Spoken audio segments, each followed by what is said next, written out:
I'm just happy that they're giving us more entertaining basketball to watch here at the end of the year. Like, not happy overall with the season, but for now, it beats the alternative that I feel like, hey, I'll be interested to watch this team, not just Saturday against Iowa State, but in the Big 12 tournament in Kansas City.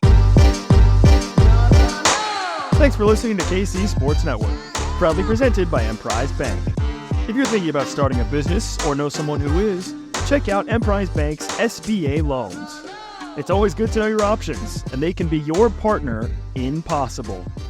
Hello and welcome into another edition of Three Ma. John Kurtz, Derek Young with you. K-State gets another win, beating Cincinnati 54-49 on the road. They sweep the Bearcats this year and now head into an interesting one on Saturday against Iowa State. And the return of Coleman Hawkins is what we will be talking about today. That is brought to you by our friends at Holiday Distillery.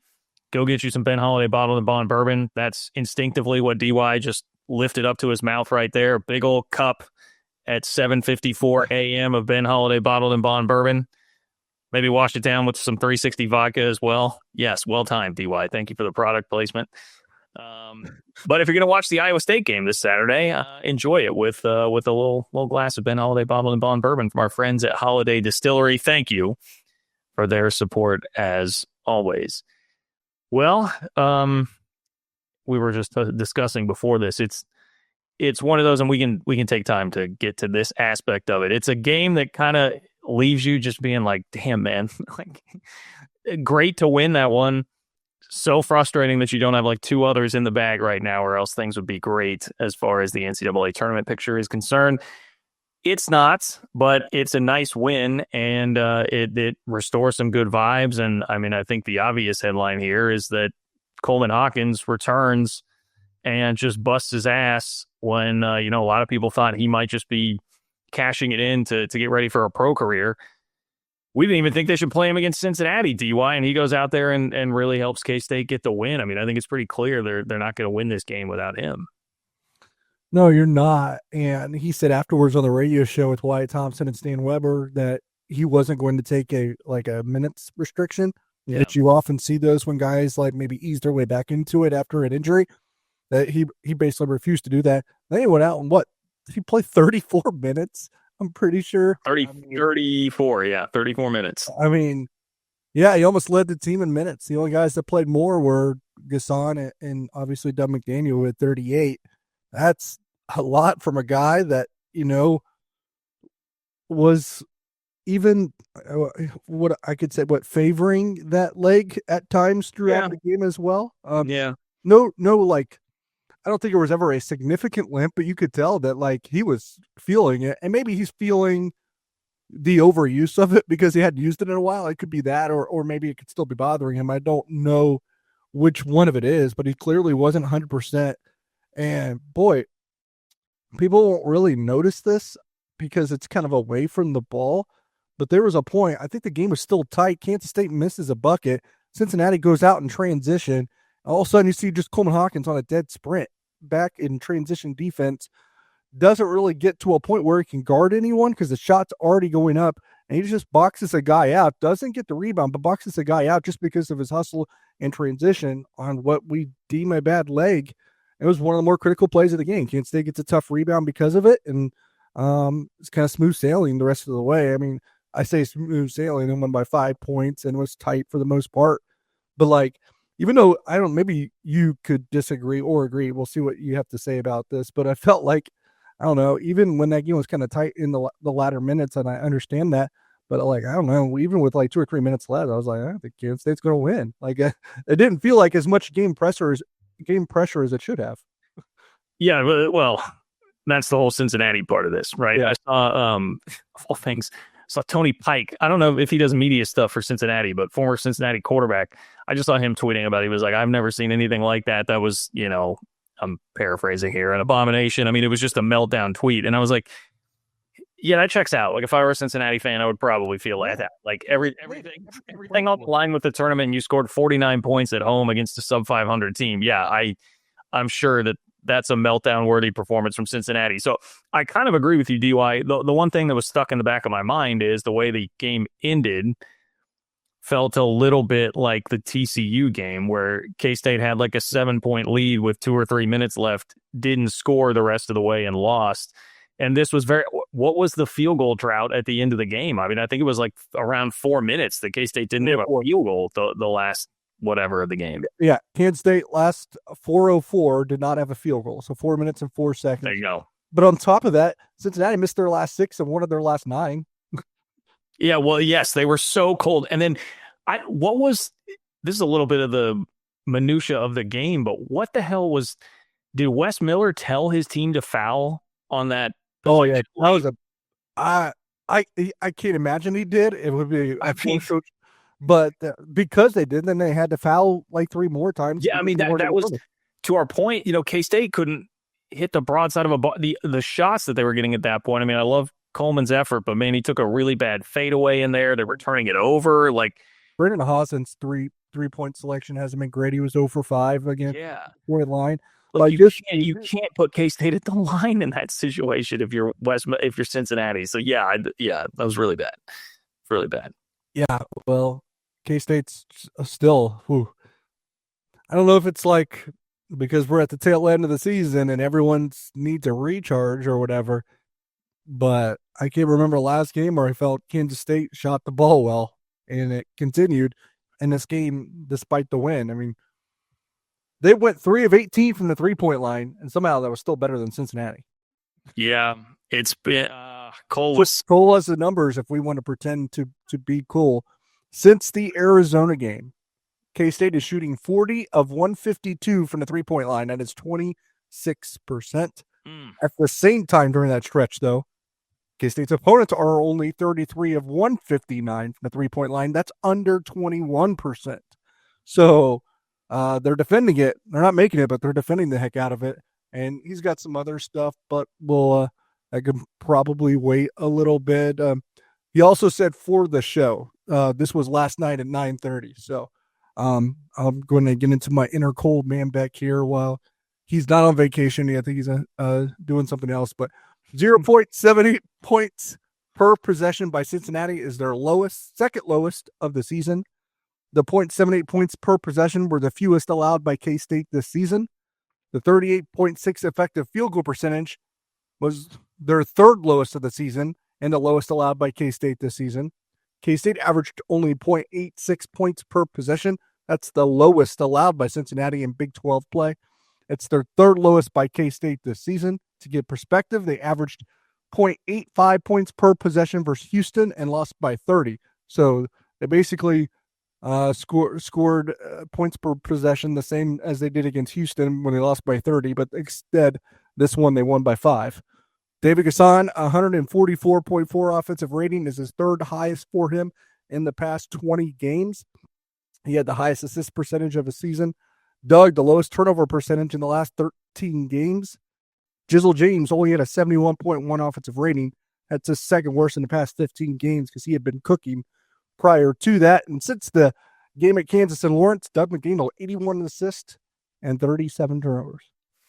Well, I laugh because Cole, if you ask him what he's doing right now, it is far from a vacation. I didn't want to get into the minutia because I know you didn't want me to. Yeah, no, I know. Cole doesn't want, yeah, I know. But it makes me laugh. It makes me laugh. Anyway, yeah, the 3-point shooting thing, with both opponents and K-State being terrible here, like, are we chalking it up to legs at the end of the season? Like, it's legs, or if it's not legs, you could say, yeah, your defense is getting better. I don't know. Well, I mean, I think a part of it clearly for K-State, the problem is that he's stretching that all the way back to the Arizona game, which still includes a decent amount of games with Coleman Hawkins in there.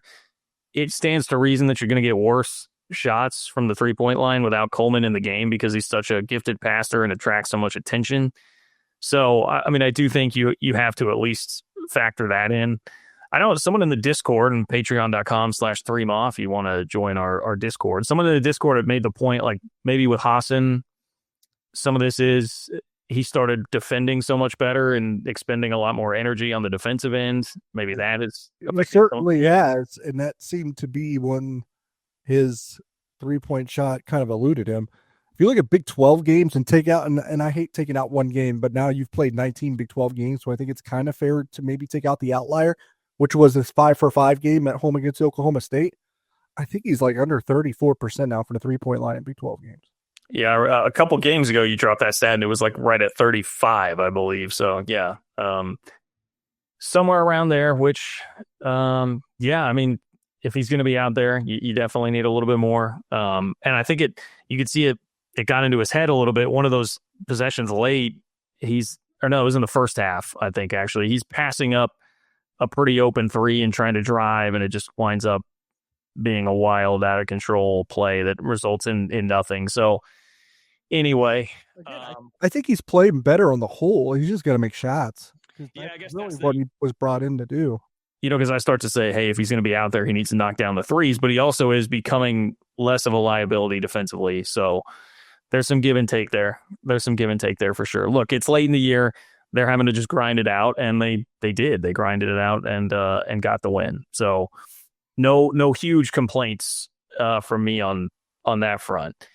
And on that, I have a bigger picture point to make on that I'll get to in just a moment. But if you showed up on YouTube today and you were like, why am I listening to a K-State podcast with a guy that's wearing a West Virginia football hat? That's a pretty valid question. But it's because of the great folks at Home Field Apparel. Go to homefieldapparel.com, and you too can get a West Virginia football hat to celebrate Rich Rod. What are we doing here? Yeah, and the fact that West Virginia is the school of coaching searches in the Big 12, and I feel like you're going to have another basketball one here in the very near future. Are you taunting them about Darian DeVries to Iowa potentially? Is that what you're doing with this hat today? And it's probably more than potentially. And I don't know if I got this right, but it seems like West Virginia's had a coaching search for like each of the last 3 years in some major sport. Yeah, well, hopefully Rich Rod sticks around and doesn't, screw him over again by leaving. Yeah, he'll leave for no. I'm not going to do that to the fine folks of Morgantown. Yeah, they're pretty fired up about it right now. We'll see how it goes, but homefieldapparel.com, I know how that goes. They've got 100-plus teams there if you want to get whoever, but obviously most of you focused on the Cats. They've got 50-plus K-State designs, the best college gear around. You'll see everybody wearing it. I would be wearing it if I weren't. I decided to go with the old school. This is a vintage 1997 Fiesta Bowl Champions crew neck, so I had to opt for that today, but I've got plenty of Home Field apparel in my closet, and you can get 15% off your first order with promo code 3MONT24. That's promo code 3MONT24 for 15% off your first order at homefieldapparel.com, and we're back in just a moment. Looking for tickets for your next event? Tickets for Less is your number one source. Save big on every purchase when you use promo code KCSN at ticketsforless.com. Success in real estate takes more than vision. It takes the right financial partner. When someone takes something rundown and turns it into something great, that's called a comeback story. Like Bryan Group. They take distressed properties here in KC, completely rework them, and then turn them into valuable real estate. But that kind of work needs the right bank behind it. Enter Emprise Bank. They're not about cookie-cutter loans. They saw Bryan Group's vision, backed them, and now they're making big moves in Kansas City real estate. Talk about your partner impossible. Emprise doesn't do one-size-fits-all financing. They invest in potential and back growth. Visit emprisebank.com/KC to learn more. Emprise Bank. Member FDIC. Equal housing lender. So I think the bigger picture point here and the bigger takeaway, DY, which I am going to make our top story, which is brought to you by Alenco. For all your home improvement needs, visit alencohome.com. That's ALENCO home.com to get help from some great K-Staters on that front. It's just that this team, I mean, they have every reason. And I know, let me preface this for the negative Nancys out there who, we've heard a lot from. I understand, like, nobody is happy with what this season ultimately has been. And this is not some, glowing endorsement of the job that's been done by Jerome Tang and staff this year. However, I mean, there's like every reason to cash it in and quit. This is a very expensive roster. These guys have a lot of money. The NIL checks are going to cash regardless of how hard they play at Cincinnati when they're below 500 in the next to last game of the regular season. Coleman Hawkins, we know about the $2 million. Those checks are going to cash. He's got a professional career to worry about, and he's pushing himself to come back even earlier than we thought he should. I thought at least wait until Saturday against Iowa State and hold out for the Big 12 tournament. He says, nope, I'm going to play 34 minutes, with a brace against Cincinnati. Like, these guys are clearly giving effort and care. Doug McDaniel, who was such a problem with effort early in the year. Like, he's playing 38 minutes, still playing really hard. Obviously there are things to not like about his shot selection sometimes, but he's busting his ass. Like, these guys are, and they certainly don't have to at this point in time. So I will just recognize, to me, that's the biggest story of the game, and you got to give them some level of credit for that. I think it's fair. Yeah, I'll say they went from a team where we didn't know how much they cared at one point during the year to now one that cares a lot, at least about one another, to play hard enough to put themselves into a position where we can have these conversations about their desire to play, their effort within the games, and the fact that, look, they started 1-6 in the Big 12, and it looks pretty gloomy because then the roughest stretch of the season was going to come up immediately after that. And I think some of us were saying we'd be happy with 4 league wins the entire year. Let's think about that. And some of the more negative folks I remember were saying, yeah, we're not going to win more than 3 or 4 conference games. And they're sitting here with twice that. So some level of perspective needs to be applied, and you can hate the way that it went in totality and still recognize that they found a way to redeem themselves a little bit, even if they are not going to get the ultimate goal, and that is the NCAA tournament. And what I would also say, a qualifier, this is not me saying that they're going to get treated unfairly or that they deserve to be in the NCAA tournament. I'm not saying that, but they're 9-10 in the Big 12. They have a chance to go 10-10. We'll see. Maybe they go 9-11.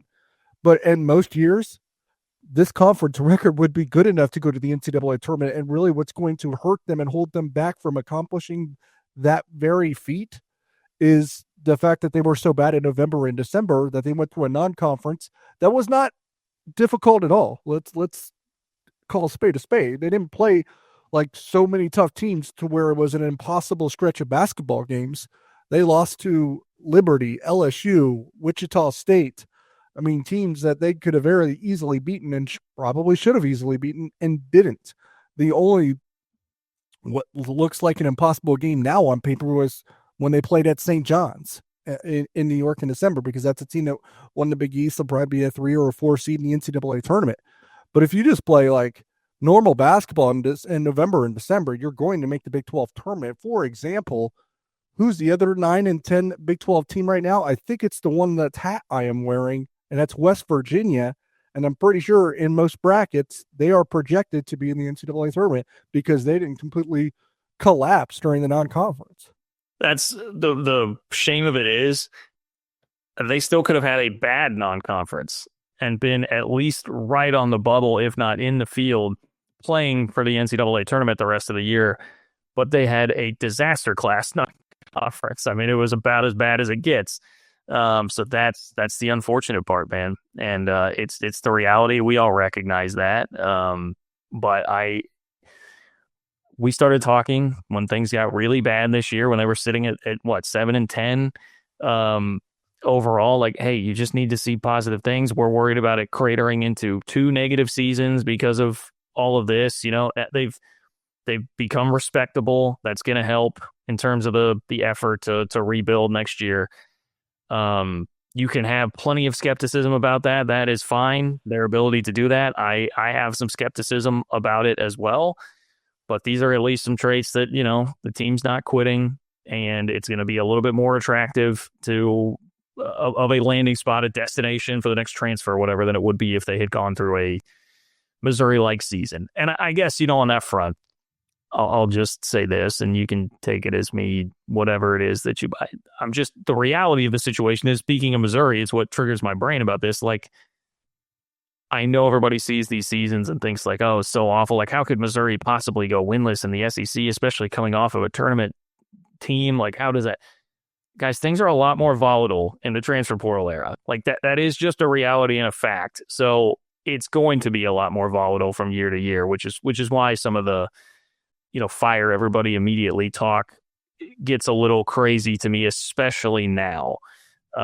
Because look at Missouri. I mean, what is Missouri going to be? Like a 4 or 5 seed this year after going winless in the SEC last year? Like, things are a lot more volatile in college sports, especially college basketball, with the portal and with how things go. So, I'm just happy that they're giving us more entertaining basketball to watch here at the end of the year. Like, not happy overall with the season, but for now, it beats the alternative. That I feel like, hey, I'll be interested to watch this team not just Saturday against Iowa State, but in the Big 12 tournament in Kansas City.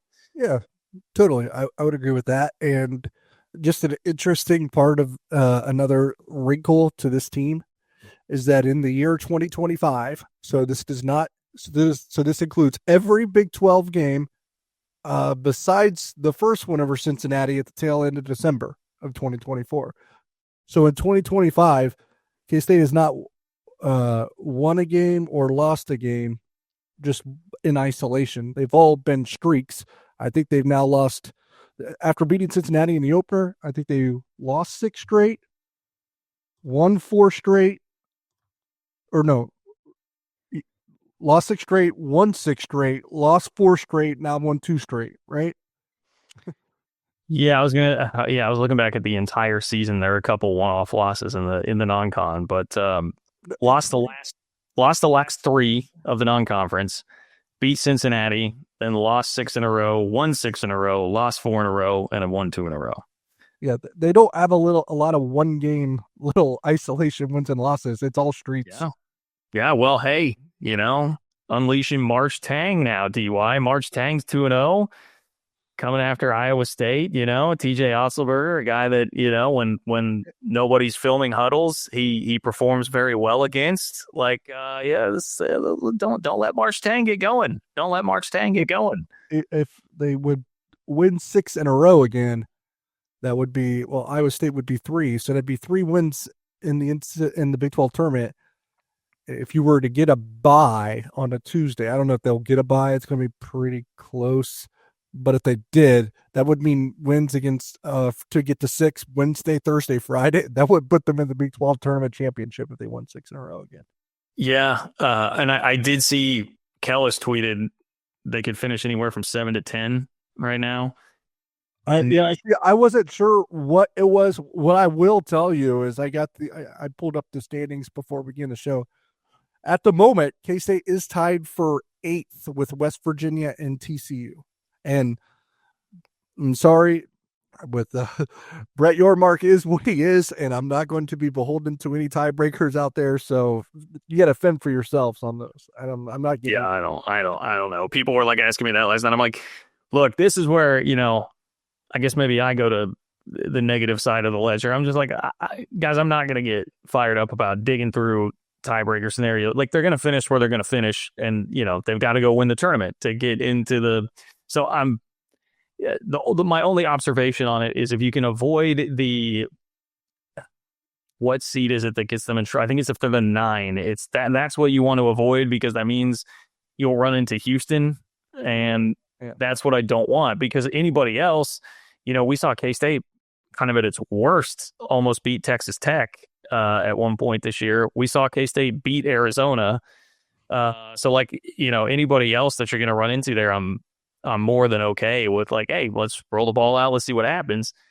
But not Houston. I suppose I wouldn't really want Iowa State either, because, that they're going to have an overwhelming home court advantage. That's the reality. They're going to have a shit ton of fans there. So, and perhaps the hottest team in the league, aside from Houston, BYU. Well, yes, you're right. But I feel like at that point, we can't really complain. I'm kind of just doing like the top 4 there. BYU has won 7 in a row. BYU is crazy right now, although the wheels almost came off at Iowa State. But you don't get judged about how you do it. You go into Ames. Well, not everyone can go to Ames and win by 18 or 19 or whatever. I know, yeah, but not everybody's built for that.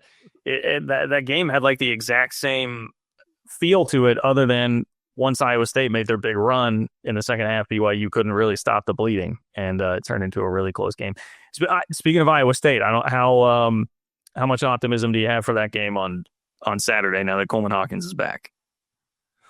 Well, a little bit more now that Coleman Hawkins is back, of course, but all actuality, I'm like, I don't know. Like, I feel like Iowa State's gonna get them, so I'm not terribly optimistic. Or here's cool as it. Bart Torvik actually only projects a 3-point Iowa State win, 38% win probability for K-State. 38%? Yep. Yeah. I mean, I can see that. That's a little bit higher than I thought. I know home game. I will say, like, if there's one thing you don't want to be when you're going to Bramlett Coliseum against Jerome Tang, it's ranked. So yeah. Ken Palm's got it at 32%. And in a 5-point game, that seems a little bit more correct to me. I think like 1 and 3. I don't know if I updated it. I know at one point it might be more wins than this now. Tag, I think it was 13 and 3 against top 25 teams in Manhattan. So yeah, and but how's the crowd going to be? The last 2 home games were pretty rough, but again, those were Arizona State and Colorado, and those were Sunday games as well. I think this will be a pretty good crowd. Saturday home game, last home game, team just beat Cincinnati. They've got a couple wins here. Coleman Hawkins is back, and I think they'll feel like there's a legit chance. And people hate Iowa State. I think people will want to show up for that. I do think it'll be a pretty good environment. And at least not everyone's going to agree with me. Not the majority, but like Iowa State level of rivalry, it's definitely creeping up more and more each year, like getting pretty close to the KU level. Yeah, I mean, and basketball has played a huge part in that. I think football was like fun, and that's where like the internet rivalry kind of started. But it was still sort of like on the fringes, and then it was everything that happened with basketball last year that just cranked it up, and then having to go back into Ames, winning the way that you did this year helped. Yeah, and to be honest, some of it is Iowa State has really sparked the rivalry more than anything, because I don't like the rivalry with kids is like K-State, like really try. I think it, like, I hate saying this, but it probably matters to K-State a little bit more on the basketball side, the rivalry. But I think like between K-State and Iowa State, I think it started to matter so much to Iowa State. I think it's what really sparked it and elevated it.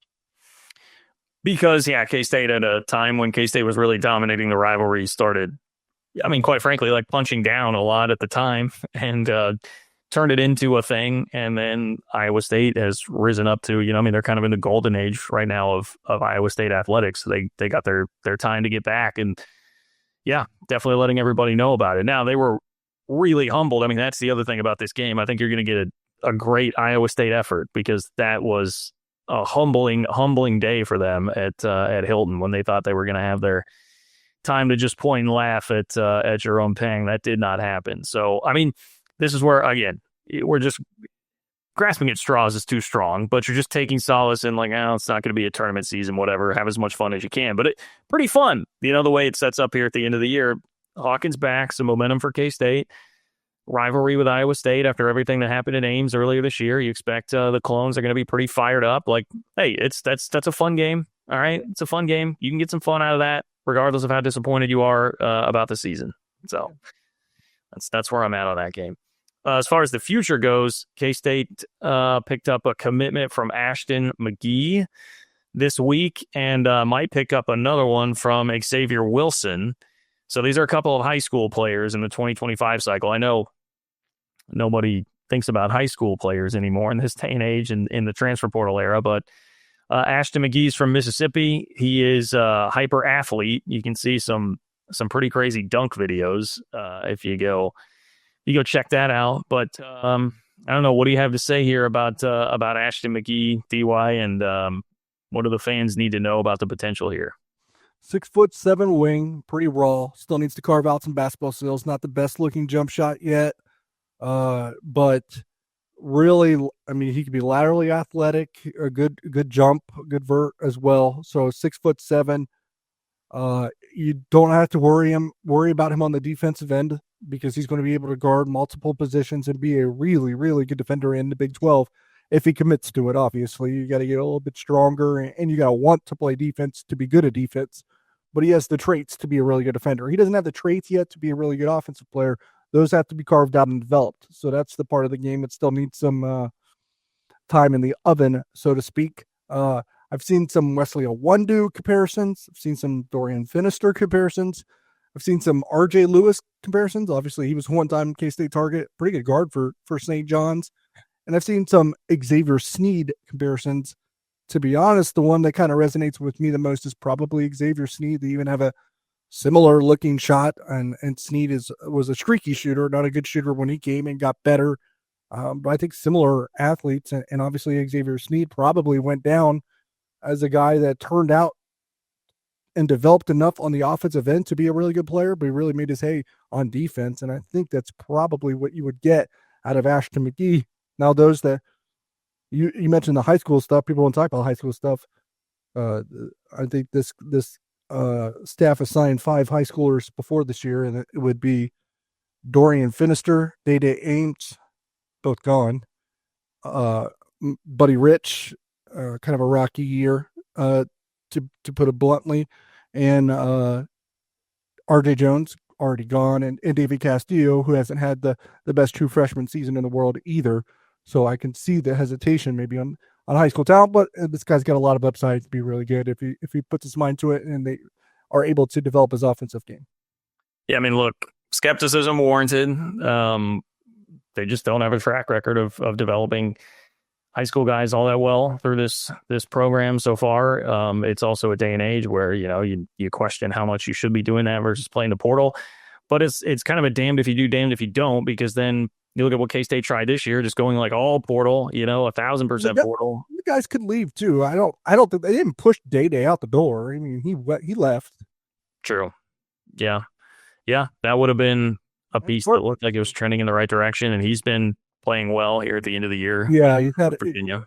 I don't think he's had the entire season has been what he wanted at Virginia, but I think I would have to go look. There was at least a couple of games in the past few weeks where everyone was he was getting a little bit more buzz about the way he was playing. Yeah. I think at this point, like people that are skeptical about, Tang and recruiting and all that in general would just be skeptical about anything, because if you were pulling guys from the portal now, even if it were a high profile portal win, you could very easily say, yeah, well, look, last year, they spent all this money, got all these high profile guys. Look how the season turned out. You can criticize or doubt no matter who it is that they're bringing in from what level. That's your prerogative. But this is the route that they're going, trying to pull in a couple of high school kids and develop. It does seem to, I guess I'll say this, it seems to lend some real credence to the comments that Tang had made about Houston earlier this year, like that, hey, the Houston model of getting guys around, developing them, and being more of a developmental program, like that's what we need to be, which obviously was a shift from the, full on, we're going to go buy the best roster we possibly can. This would show through action that they're really truly believing that, and that wasn't just lip service after they got 30-balled by Houston earlier this year. Yeah. So Xavier Wilson is the other high school player that K-State is waiting on now. He has a West Virginia offer. He's out of Columbia, Missouri. Does not have a Missouri offer, but does have a West Virginia offer. And thanks to be looking pretty good there, right? 6'1" point guard out of Columbia. Yeah, I mean, another guy that you'll have to develop. I mean, you're at this stage. It's not like you're taking home a bunch of 4-star kids that are still available. The early period went through and you didn't sign a single one. So that's just still up to develop. Ashton McGee, the guy we talked about before, high schooler from Mississippi, at one point had an Ole Miss offer, probably wasn't valid anymore at the time that he committed to K-State. This one does. So if you want to, tap the sign and say we got a high major recruiting one, this is that, because he had just taken an official visit to West Virginia not long ago. Well, let's hope he doesn't like Iowa. Yeah, maybe. Come on, man!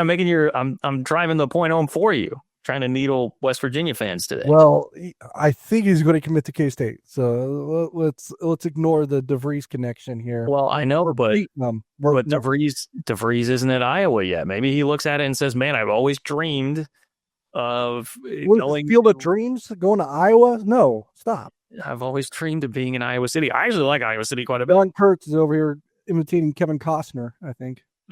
That's it. You know me. I love my sappy baseball movies. Actually, I hate sappy. If you build it, John Kurtz will come. Yeah. Yes, very good. No, I hate sappy sports movies, man. Hoosiers, Field of Dreams, not really my thing. Gene Hackman, right? R.I.P. The replacements. I like that one. Yeah. I like that better than Hoosiers, for sure. Now I'm going to Shane Falco. Yeah. really make some people mad on the way out the door here. All right. Well, Cole should be back next week. Thanks for hanging in with DY and I today.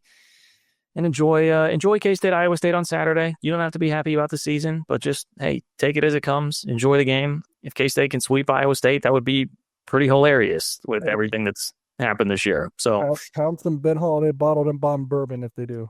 Yes, or 360 vodka, either one. No judgment either way. Our friends at Holiday Distillery. Wear your home field apparel to Bramlage or to your watch party this weekend. Promo code 3MOD24 for 15% off your first order. And if you're having a home watch party, your home better look good, because if you need home improvement, Alenco Home has you covered. AlencoHome.com, ALENCO home.com. Thanks to Nick Springer behind the scenes. For Derek Young, I'm John Kurtz. Take care. We'll talk to you soon here on 3MOD.